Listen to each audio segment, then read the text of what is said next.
안녕하십니까. 에베소서를 같이 산책하게 된 박진호 목사라고 합니다.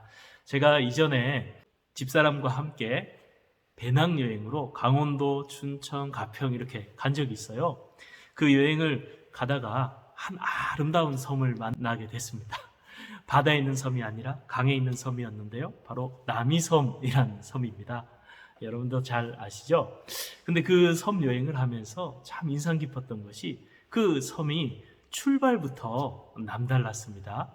그 섬에 들어갈 때에 다른 곳하고 달리 다리로 가는 게 아니라 배를 타고 쫙 강바람을 가르면서 들어가는 거예요. 아니면 또 다른 방법은 하늘로 이렇게 짚라인을 타고 쫙 날아서 들어가는 거예요. 시작부터가 다른 그런 산책이었습니다. 그리고 그 섬에 들어가자마자 막 카메라를 계속해서 놓지 않고 찍을 정도로 아름다운 광경들이, 볼거리들, 즐길거리들이 가득한 거예요. 강과 또 아름다운 그런 숲들이 이렇게 펼쳐져 있었습니다. 뿐만 아니라 또 겨울용과 영화 촬영지도 있었고, 온갖 아름다운 꽃들, 타조, 토끼, 공작새 이런 동물들도 있었고요. 자전거도 탈 수 있었고, 볼거리들, 먹을거리들이 그 작은 섬 안에 가득했습니다. 오르막길도 없었어요. 이런 평평한 평지를 걸으면서 작은 섬이었지만 잊지 못할 그런 기억과 감동과 그리고 사진을 남겨줬던 그 산책길이 바로 이 남이섬 산책이었습니다. 에베소서 공부를 준비하고 묵상하면서도 에베소서 산책이 이 남이섬 산책하고 참 비슷하구나 라는 생각이 들었습니다. 시작부터 아주 웅장한 찬양으로 시작하는 것이 바로 이 에베소서 산책이거든요. 뿐만 아니라 또 들었으면은 로마서처럼 막 오르막길, 논리에 복잡한 오르막길이 없이 평평한 그런 논리 가운데 풍성한 은혜의 진리의 말씀들이 있는 곳이 바로 이 에베소서였습니다. 그래서 참 은혜가 되고 감격이 됐던 이 서신이 바로 에베소서였습니다. 그래서 이 에베소서의 여행이 참 이 남이섬 같다라는 그런 마음이 들었어요. 여러분 기대되지 않습니까? 저와 함께 이 에베소서의 산책을 한번 시작해 볼까요? 네. 예. 이 에베소서는 교회 역사상 굉장히 사랑을 받았던 책입니다. 그리고 굉장히 심오한 책이다라고 이렇게 고백되어져 온 서신이 에베소서입니다. 자, 그 황금의 잎이라고 그렇게 하나님 말씀을 잘 전했던, 에베소서를 연구하고 설교했던, 그리고 책도 남겼던 성 크리소스톰이란 분은 에베소서에 대해서 이렇게 이야기했습니다. 사도 바울의 가르침을 웅장하게 표현한 서신이다. 그렇죠? 웅장한 하나님의 진리가 그 안에 있다는 것입니다. 이 짧은 서신 안에. 뿐만 아니라 종교개혁가였던 존 칼빈도 그가 가장 사랑한 서신이 에베소서였다라고 말하고, 그리고 영국의 종교개혁가였던 존 낙스도 그가 마지막 임종 때까지 부인에게 읽어줘라고 부탁했던 서신이 바로 이 에베소서였다고 해요. 얼마나 에베소서가 사랑을 받고 얼마나 심오한 책이었는지 우리가 알 수 있습니다. 자, 그럼 여러분이 읽었을 때는 어떤가요? 이 에베소서 하면은 딱 떠오르는 단어, 주제가 무엇입니까? 많은 목사님들이 존경하는 로이드 존스 목사님은 이렇게 이야기를 했습니다. 로마서가 복음의 가장 순수한 표현이라면 에베소서는 복음을 가장 숭엄하고 가장 어미롭게 표현한 서신입니다. 즉 에베소서는 복음의 영광스러움을 드러내되 가장 깊고 넓고 높게 이야기하고 있습니다. 그러므로 에베소서는 영광의 서신입니다. 그렇게 말했답니다. 자, 한마디로 에베소서는 영광의 서신, 영광이 주제다라고 말했죠. 그리고 유명한 저자이고 그리고 그런 기독교 사상가인 존 스토트는 에베소서에서 제시된 교회를 하나님의 새로운 사회로 규정하면서 이것이 본 서신의 주제다라고 이렇게 말했습니다. 사실 에베소서에는 교회에 대한 비유와 표현들이 많습니다. 그리스도의 몸이라고 말하고, 그리고 새 사람이라고 말하고, 성전, 만물을 충만케 하신 이의 충만, 막 이런 여러 가지 표현들로 교회에 대해서 이야기하고 있습니다. 맞습니다. 교회, 이 또한 에베소서의 중요한 주제입니다. 영광, 교회, 이 두 주제가 에베소서의 아주 감동스러운 주제인 것이죠. 자, 그렇다면은 이 에베소서를 통해서 오늘 우리는 전체 에베소서가 어떤 책인지 이해하는 개관과 그리고 짧은 인사를 함께 이 시간 살펴보고자 합니다. 자, 에베소서를 읽을 때 여러분 어떠했나요? 쉬웠나요? 어려웠나요? 짧은데 막 은혜도 되고 그런데 이해하기는 굉장히 어려운 부분이 있어요. 논리적으로 복잡한 게 아니라 막 수식어구가 막 많이 붙어서 엄청난 그런 수식어구가 붙어 있어요. 그의 은혜의 영광을 찬미하려 함이라.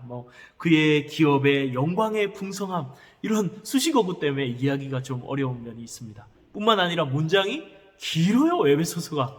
그래서 이게 어디까지 이어지는가 막 헷갈릴 정도로 길어요. 실제로 원어로 보면은 에베소서 1장 3절에서 14절까지 이 긴 절이 한 문장으로 되어 있습니다. 우리나라 성경도 몇 문장으로 나누는데 파악이 안 될 정도예요. 이렇게 긴 문장을 에베소서가 사용하고 또 반복적이고 이 어려운 수식어들을 많이 사용해요. 어려운 단어들을 사용해요. 왜 그럴까요? 그래서 어떤 사람은 바울이 이 에베소서를 쓰지 않았다. 바울의 그 편지 발신자, 에베소서의 편지 발신자는 바울이 아니다 라고 말하는 학자들도 있습니다. 그러나 그런 주장은 잘못된 주장이에요. 왜냐하면 다른 서신들도 긴 문장 쓰거든요. 이런 수식어 쓰거든요. 갈라디아서 같은 경우도 다른 서신에 안 쓰는 단어들 쓰거든요. 그렇기 때문에 그런 주장은 잘못된 주장입니다. 에베소서의 저자는 누구일까요, 여러분? 누가 썼을까요? 네, 바울이죠, 바울. 에베소서 자체가 바울이다라고 말하고 있어요. 에베소서 1장 1절에 보면 그리스도 예수의 사도된 바울은 하고 쓴 사람이 바울, 나 바울이다 이렇게 말하고 있어요. 뿐만 아니라 이 에베소서에 보면 바울의 자기 상황도 이야기하고 있어요. 자, 현재 바울이 지금 감옥에 갇혀 있다라고 자기 상황을 말합니다. 3장 1절에 갇힌 바 된 바울은 이렇게 말하면서 나의 환난에 낙심하지 마라 너의 영광이다 라고 13절에 3장 13절에 말하고요. 4장 1절에도 주 안에서 갇힌 바울은 말하고 6장 20절에도 내가 쇠사슬에 매인 사신이 된 것은 이렇게 말합니다. 바울이 감옥에 갇혔다고 자기 상황을 말하죠. 그런데 이 바울의 이름을 빌려서 바울의 추종자가 썼다라고 주장하는 것은 잘못된 것입니다. 거짓된 위증된 이름으로 하나님 말씀을 거짓된 방법으로 담는다는 것 성경적이지 않죠. 바울이 저자인 것입니다. 6장 19절에도 바울이 나의 입을 열어 복음의 비밀을 담대히 알리게 해달라고 기도 부탁까지 하고 있어요. 자신의 상황, 자신의 기도 부탁, 내가 썼다 이렇게 절절하게 에베소서에서 바울이 썼다라고 말하고 있는데 다른 사람이 썼다라고 주장하는 그것은 잘못된 주장입니다. 자, 그런데 그렇다면 그냥 신학적인 이런 이론들을 이야기하는 게 아니라 이렇게 문장을 길게 바울이 말하고 그리고 수식어들을 이렇게 많이 쓰고 어려운 단어들을 쓰고 이것이 막 에베소서에 모여 있어요. 그 이유가 뭘까요? 그것을 알 때 우리가 에베소서의 그 영광이라는 이 단어를 이해하게 돼요. 자, 이것은 일단 기록된 목적에서 궁금증을 남겨놨다가 함께 살펴보도록 하고요. 수신자로 잠깐 넘어갈게요. 바울이 썼는데 받는 사람은 여러분 누구일까요? 에베소서, 네, 에베소 성도들이 이 편지의 수신자입니다.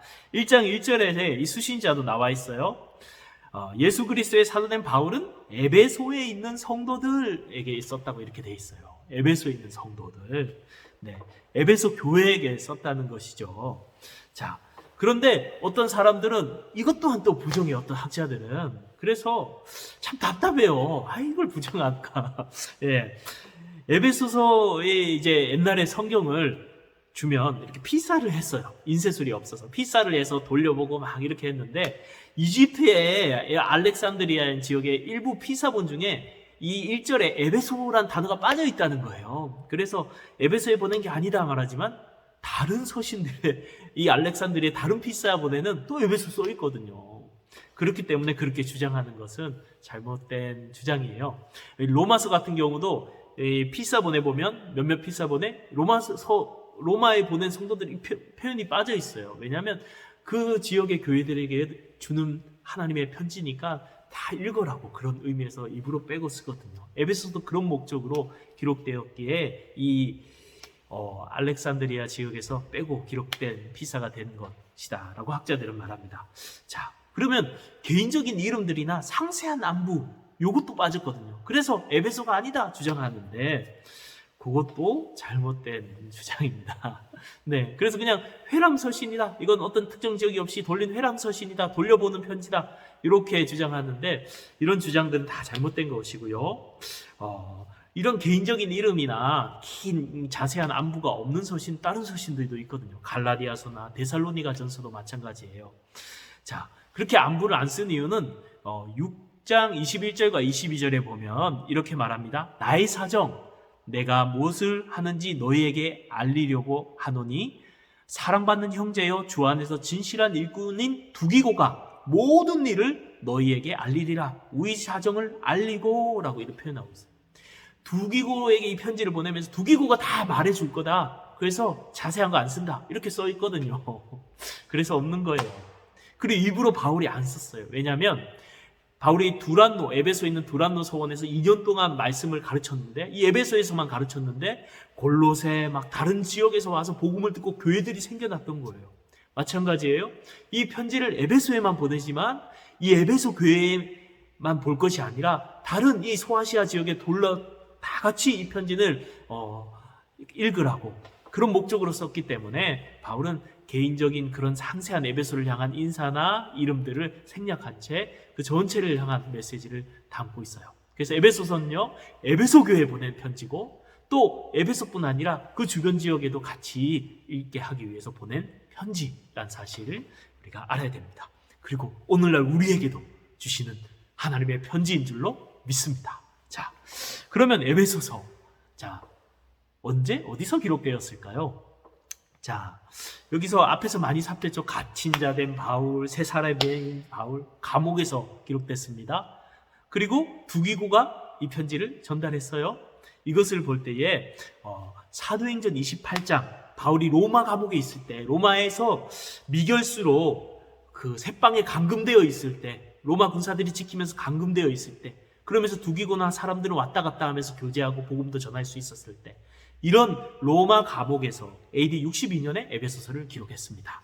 그 골로새서에 이단들이 침입했거든요. 그 소식을 듣고 긴급하게 골로새서를 막 쓰면서 빌레몬서도 같이 써요. 이 빌레몬서도 골로새 교회에 보내거든요. 골로새 교회는 빌레몬, 오네시모를 돌려보내면서 두기고와 함께 이 빌레몬서, 골로새서를 먼저 써서 보냅니다.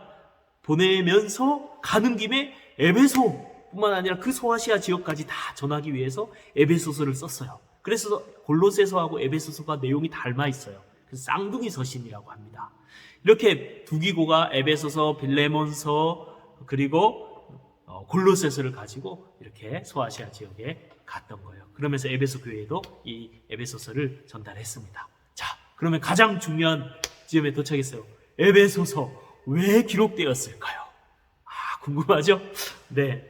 어떤 사람들은 에베소서가 막 유대인, 그리스도인, 이방인, 그리스도인 막 다퉈서 그 분쟁을 해결하고 하나 되려 하려고 썼다 이렇게 말하는 학자들도 있어요. 그래서 하나됨이 에베소서에 여러 번 자주 나온다 이렇게 말합니다.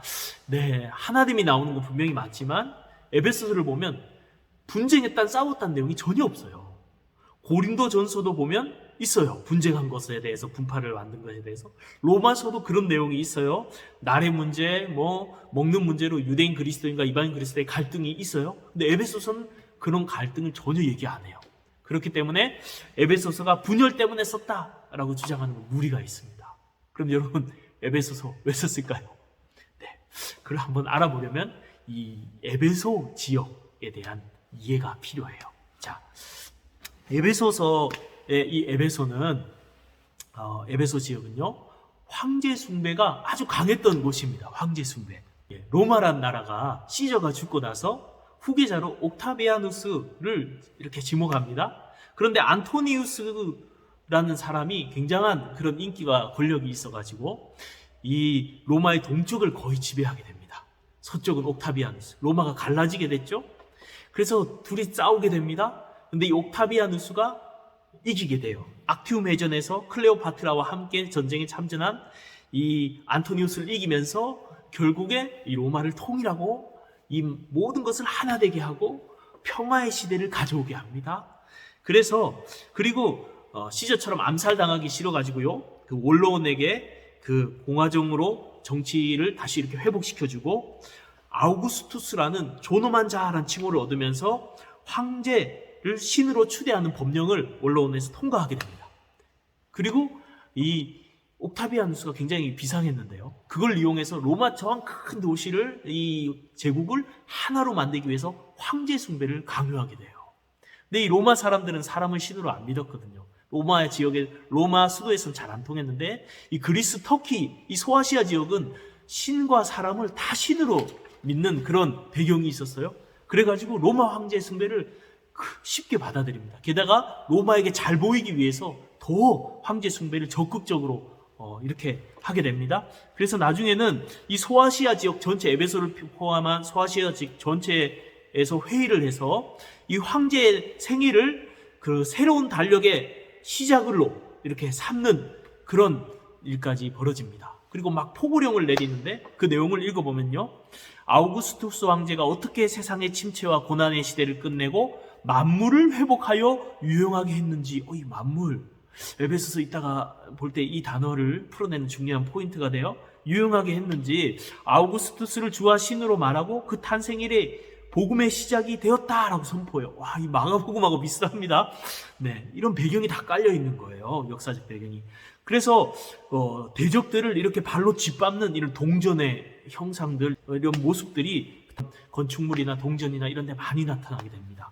자, 이렇게 황제 숭배, 당시 사람들은 황제를 주와 신으로 믿었고요, 이 황제가 대적들을 짓밟고 세계를, 만물을, 모든 것을 통일해서 유용하게 만드는, 자, 그래서 로마의 시민 공동체를 하나로 만들고 자부심을 가지면서 황제 숭배를 하게 하고 황제를 찬양하게 하고 황제에게 충성하게 요구했던 거예요. 이런 황제 숭배가 강했던 곳이 에베소였어요. 자, 두 번째 이 에베소 지역의 배경은 바로 아데미 숭배가 강했다는 겁니다. 아데미 숭배. 아르테미우스라는 여신이죠. 예, 이 아데미 신전이 에베소 지역에 있는데요, 7대 세계 불가사리로 지금도 있습니다. 지금도 유명합니다. 이 아르테미스 신전이 거대했는데 130m의 넓이, 폭은 169m, 거기에 있는 대리석으로 된 기둥이요, 지름이 2m, 높이가 18m나 되는 어마어마한 기둥이 127개나 있었어요. 엄청나게 큰 이 아르테미스 신전이 바로 이 에베소에 있었다는 것이죠. 그래서 에베소 사람들은 자기가 아데미를 섬기는 신전직이라고 그 도시 사람들이 스스로 그렇게 여겼고, 이 아데미 축제를 하면은 소아시아 사방에서 몰려 들어왔어요. 잘 알 수 있는 것이 바로 얼마나 이 아데미 숭배가 강했는지, 우리가 사도행전 19장에 가면 데메드리오라는 은장색이 이 아데미 여신을 모형을 만들어서 파는데, 바울에 의해서 기독교가 부흥하니까 반발심이 생겨서 사람들을 선동해서 막 기독교인들을 박해합니다. 이때 가이오와 아리스다고가 붙들려 가죠. 크다란 이 에베소 지역에 연극장이 있었어요. 2만 명 넘게 모이는. 거기에 사람들이 모여가지고 막 외칩니다. 에베소의 이 아데미어 하면서 굉장히 그 아데미에 대해 2시간 동안 막 아데미어, 에베소의 여신 아데미어 하면서 막 외쳐요. 그러면서 기독교를 박해하기 시작합니다. 그 정도로 우상숭배, 아데미 숭배가 심했던 곳이 에베소였어요. 이 에베소뿐만 아니라 소아시아에 다 영향이 있었죠. 이 아데미란 뜻은 다산과 땅을 상징하는 이름입니다.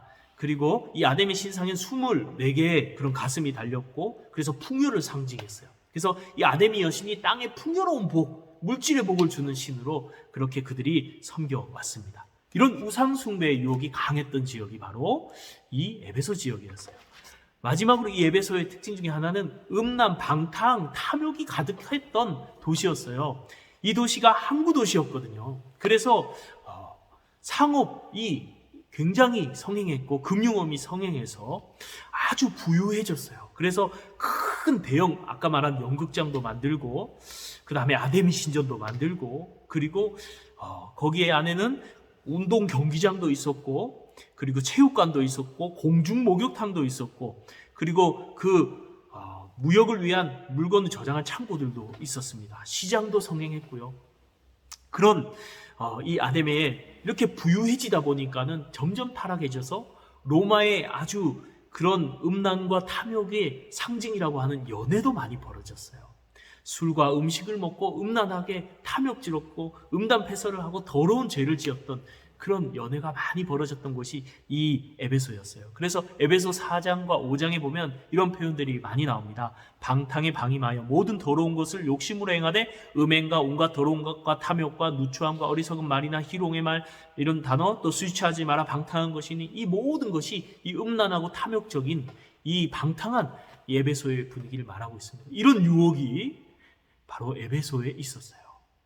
이런 우상 숭배의 유혹과 이런 더러운 죄의 유혹이 가득한 곳이 에베소고 그곳에 에베소 교회가 있었던 거예요.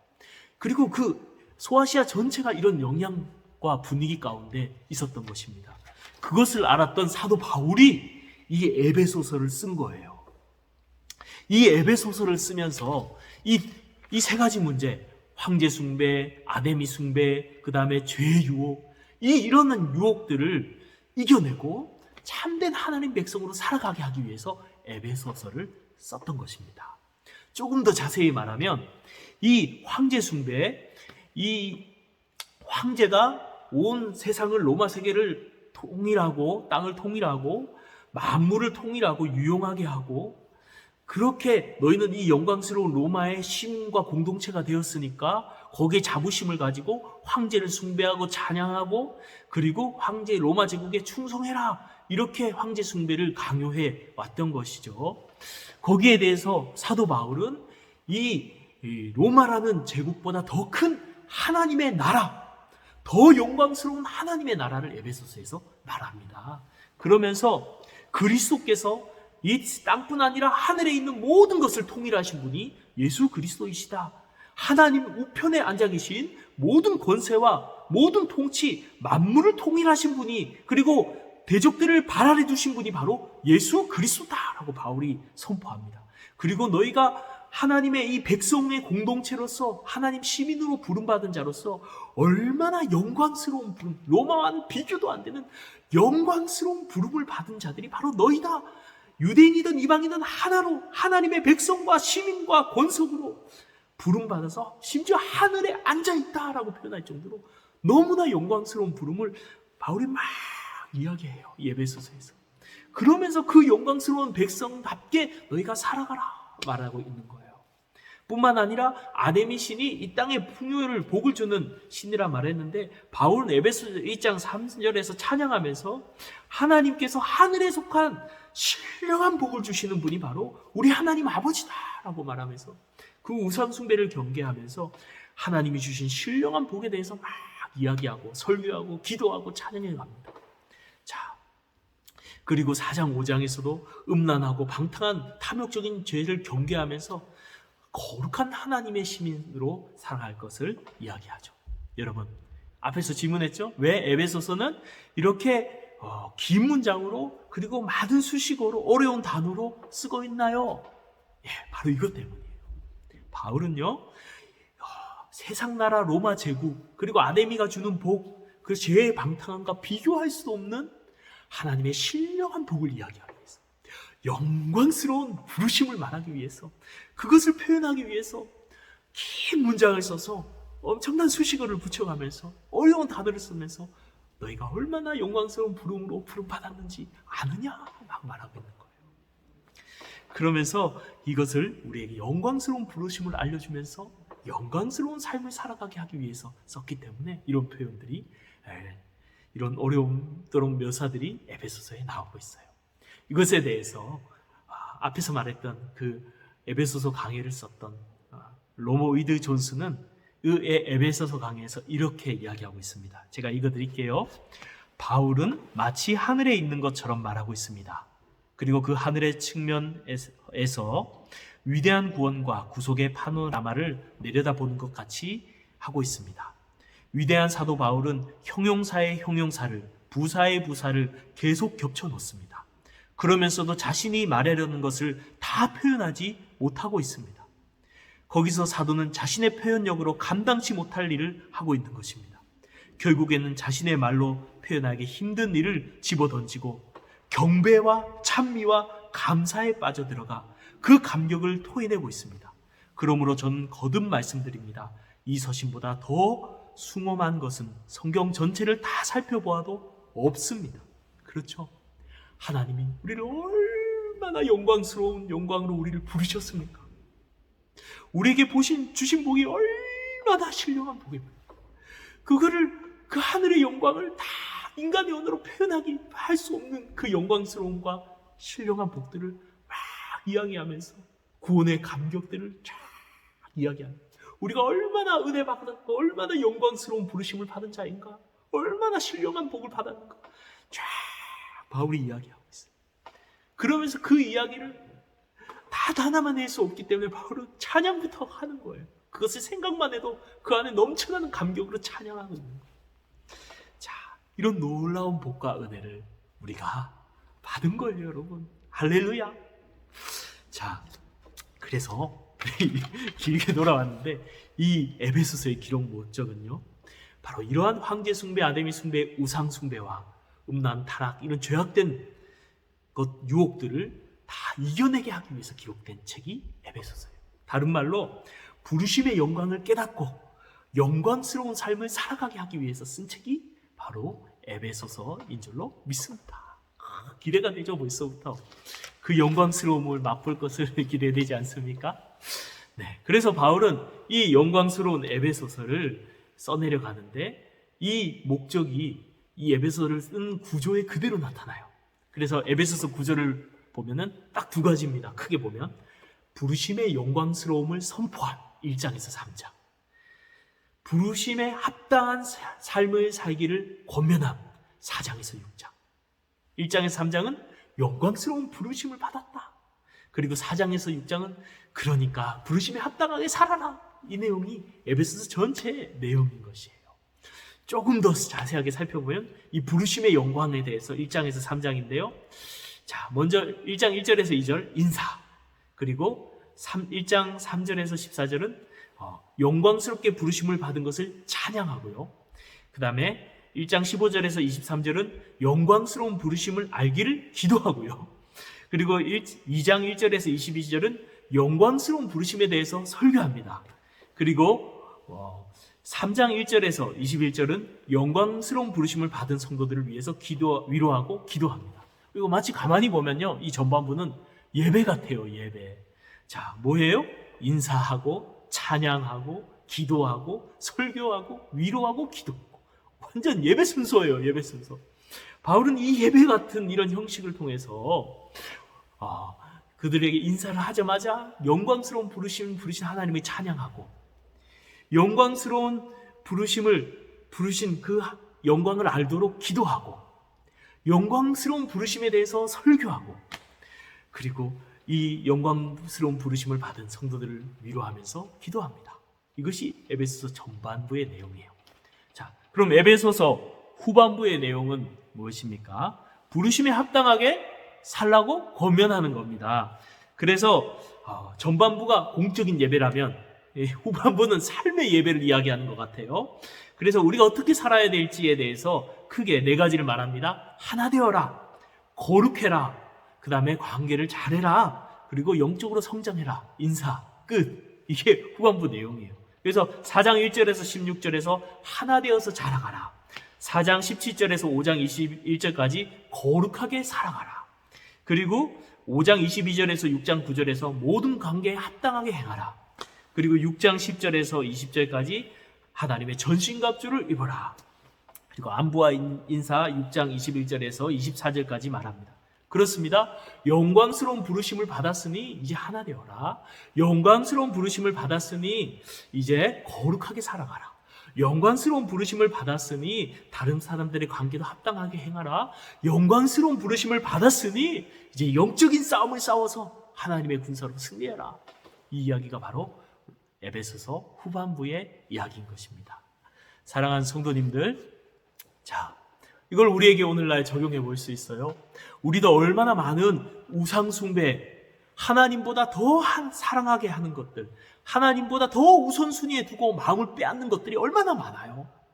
막 보이는 우상이 이런 신상이 아니지만 이 세상에 얼마나 많은 것들이, 돈이, 명예와 사람이, 그 모든 것들이 하나님 대신하게 하는 것들이, 하나님보다 우리 마음을 더 많이 빼앗는 것들이 많습니까? 그 모든 것들 우상의 유혹 가운데 놓여 있습니다.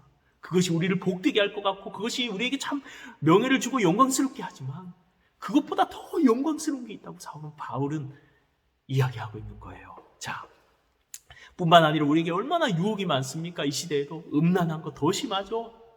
탐욕적인 거 더 많죠. 그리고 그런 방탕하게 살아가게 하는 것들이 너무나 유혹이 많습니다.